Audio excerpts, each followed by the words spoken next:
Assalamualaikum warahmatullahi wabarakatuh. Innal hamdalillah nahmaduhu wa nasta'inuhu wa nastaghfiruh wa na'udzu billahi min syururi anfusina wa min sayyiati a'malina. May yahdihillahu fala mudilla lahu wa may yudlil fala hadiyalah. Asyhadu an la ilaha illallah wahdahu la syarika lah wa asyhadu anna Muhammadan abduhu wa rasuluhu la nabiyya ba'dah. Alhamdulillah, puji syukur senantiasa kita panjatkan kehadirat Allah Subhanahu wa ta'ala atas segala nikmat yang Allah berikan pada kita semua, bahwa sampai dengan hari ini Allah masih memberikan kita kesehatan. Hanya tinggal hitungan hari, Ramadan akan tiba, Ramadan akan datang. Berat hati kita menerima kenyataan bahwa kita akan menghadapi Ramadan dalam suasana seperti saat ini. Mungkin inilah Ramadan yang kita rasakan paling berat seumur hidup kita. Tetapi ada satu harapan besar di hati kita. Semoga Ramadan tahun ini bukanlah Ramadan yang terakhir. Semoga Allah masih memberikan kita kesempatan Ramadan yang akan datang.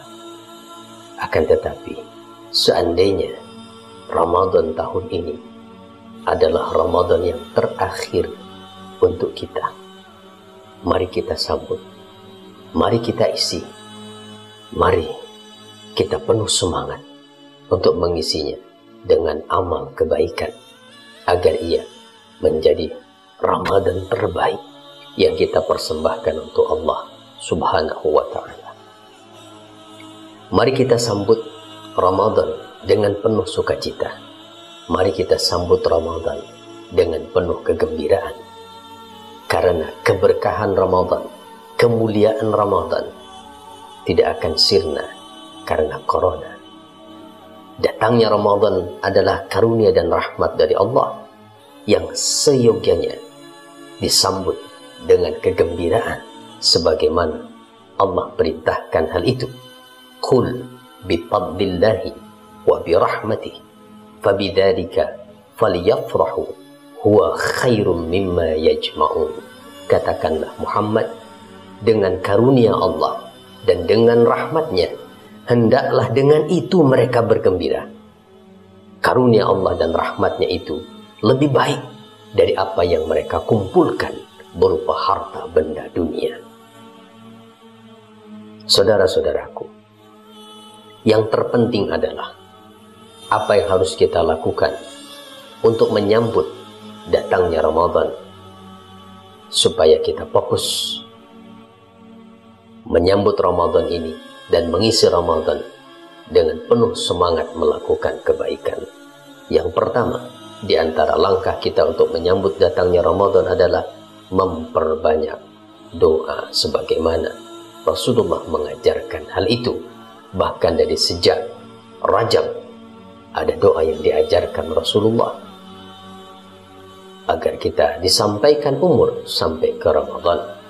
Apa yang perlu kita minta adalah yang pertama, mohonlah kepada Allah agar kiranya Allah memberikan kesempatan kita untuk bertemu Ramadan. Karena tidak ada seorang pun di antara kita yang dijamin bahwa nanti saat Ramadan tiba kita masih hidup. Tidak ada yang dijamin untuk itu. Maka mohonlah kepada Allah agar kiranya Allah menyampaikan umur kita sampai ke Ramadan. Yang kedua, berdoa dan mohonlah kepada Allah agar saat bertemu Ramadan kita dalam keadaan sehat walafiat. Karena tentu tidak banyak maknanya walaupun kita masih hidup di Ramadan, namun kita terbaring di rumah sakit, terbaring di atas ranjang. Sakit menyebabkan kita tidak bisa melaksanakan puasa, tidak mampu melaksanakan berbagai macam ibadah lainnya. Tentu hal ini juga satu kerugian besar bagi kita. Maka mohonlah kepada Allah agar kiranya diberikan kesehatan di bulan Ramadan nanti. Lalu yang ketiga, mohon pula kepada Allah agar diberikan semangat dalam mengisi Ramadan dengan berbagai amal saleh. Jangan dijadikan kita malas melakukan amal kebaikan karena sebab puasa kita lakukan. Lalu yang keempat, mohonlah kepada Allah agar kita dihindarkan dari berbagai hal yang dapat mengganggu upaya optimalisasi Ramadan. Baik yang dimaksud adalah dihindarkan dari segala hal yang dapat melalaikan kita dari esensi Ramadan, yaitu berupa perbuatan-perbuatan yang sia-sia dan tidak bermakna. Juga dimaksudkan adalah mohonlah kepada Allah agar kita dihindarkan dari malapetaka yang akan menjadi sebab kita tidak bisa melaksanakan Ramadan dengan sempurna di tahun ini. Ini yang pertama, perbanyaklah doa, karena doa adalah usaha paling kuat untuk meraih apa yang kita harapkan serta menolak sesuatu yang tidak kita harapkan, sebagaimana hal itu disampaikan oleh Ibnu Qayyim Al-Jauziyah. Kemudian satu doa yang diajarkan Rasul Shallallahu Alaihi Wasallam dalam menyambut datangnya Ramadan, dan ini boleh dibaca saat malam pertama Ramadan. Rasulullah mengajarkan satu doa, Allahumma sallimni li Ramadan wa sallim Ramadana li wa sallimhu li mutaqabbala. Ya Allah, selamatkan aku untuk Ramadan, jadikan aku sehat, kuat untuk bisa melaksanakan ibadah Ramadan. Selamatkan Ramadan untukku ya Allah, agar ia terjaga. Wasallimhu li mutaqabbala, selamatkan ia sebagai amal ibadah yang diterima di sisimu. Luar biasa doa yang diajarkan Rasul Shallallahu Alaihi Wasallam. Semoga kita tidak lupa untuk membacanya. Ini riwayat At-Tabrani dan Ad-Dailani. Dibaca di malam pertama bulan Ramadan.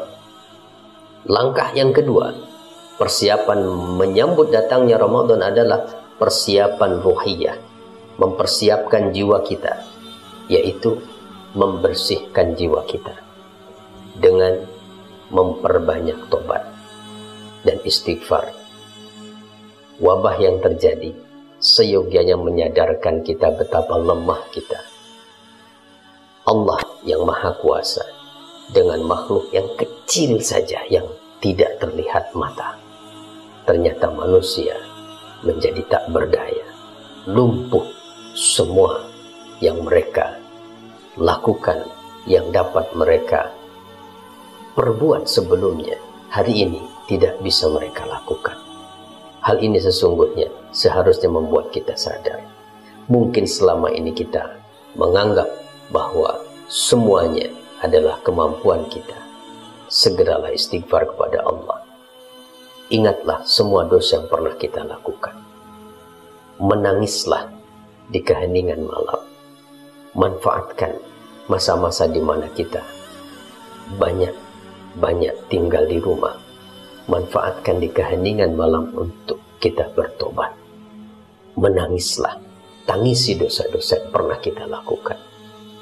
Seandainya kita tidak dapat mengingat dosa-dosa itu, menangislah, karena sebab kita tidak mampu untuk mengingat dosa yang pernah kita lakukan. Insya Allah, dengan membersihkan jiwa sebelum datangnya Ramadan, maka saat memasuki Ramadan, Allah akan berikan kita ketenangan dalam melaksanakan ibadah, khususnya puasa dan juga amal ibadah lainnya. Kemudian langkah yang berikutnya, yang ketiga, adalah persiapan fikriyah. Mempersiapkan ilmu, yaitu membekali diri dengan ilmu agama, terutama khusus yang terkait secara langsung dengan amaliyah di bulan Ramadan. Maka mulailah baca, mulailah mencari, dan banyak bertanya tentang ilmu puasa. Segala hal yang berkaitan dengan puasa, persiapkan sebelum kita melaksanakannya, agar kita siap melaksanakan puasa. Kenapa? Karena amal tanpa didasari ilmu cenderung amalnya rusak dan tidak diterima. Man amila ala ghairi ilmin kana ma yafsudu aktsara mimma yasluh. Siapa yang beramal tanpa ada dasar ilmu, maka amal yang rusak lebih banyak daripada yang baik atau benar. Ini disampaikan oleh Khalifah Umar bin Abdul Aziz. Lalu yang keempat, persiapan jasadiyah, persiapan fisik. Karena Ramadan membutuhkan persiapan yang baik, sebab ia menciptakan siklus keseharian yang berbeda dengan bulan-bulan sebelumnya. Mari kita persiapkan, jaga kesehatan, jaga kebersihan, agar kita terhindar dari apapun yang dapat menyebabkan kita sakit, sehingga menjadikan kita tidak bisa melaksanakan puasa dengan baik. Kemudian yang berikutnya adalah persiapan maliyah, persiapan harta. Untuk apa? Memperbanyak infak dan sedekah. Baik itu memberi iftar, berbuka untuk orang yang berpuasa, membayar zakat fitrah, serta sedekah lainnya. Hari ini, kondisi yang ada menyebabkan banyak orang yang merasa kesulitan dalam hidup ini. Maka inilah kesempatan, inilah saatnya kita membuktikan keimanan kita dengan semangat bersedekah. Dan satu yang menjadi sebab kenapa kita harus perkuat sedekah di bulan Ramadan nanti, karena Rasulullah SAW menyampaikan, as-sadaqatu tasuddu sab'ina baban minassu, bahwa Rasulullah menyampaikan sedekah itu dapat menutup 70 pintu keburukan. Bahkan dalam sabda yang lain Rasul mengatakan sedekah dapat menolak bala dan memperpanjang umur. Ayo, manfaatkan Ramadan, manfaatkan siangnya untuk banyak sedekah, manfaatkan malamnya untuk banyak-banyak berdoa. Karena satu doa di antara 3 doa yang tidak akan ditolak adalah doanya orang-orang yang sedang berpuasa. Semoga kekuatan doa yang kita panjatkan di bulan Ramadan nanti menjadikan Allah segera mengangkat wabah ini, dan kita berharap Idul Fitri nanti kita bisa saling bertemu, bisa melaksanakan sholat Id sebagaimana mestinya, sehingga bisa saling ketemu, saling memaafkan, saling berjabat tangan, dan saling berpelukan. Akhirnya, secara pribadi, saya mohon maaf atas segala khilaf barangkali yang pernah saya lakukan selama ini. Saya atas nama pribadi dan juga keluarga mohon maaf lahir batin. Mudah-mudahan Allah Subhanahu wa Ta'ala menyampaikan umur kita ke Ramadan dan menjaga amaliyah kita di Ramadan hingga menyampaikan umur kita sampai ke Idul Fitri dan dalam keadaan dirahmati Allah, penuh berkah, amal ibadah kita diterima oleh Allah Subhanahu wa Ta'ala. Terima kasih atas perhatiannya. Mohon maaf bila ada hal yang kurang berkenan. Wassalamualaikum warahmatullahi wabarakatuh.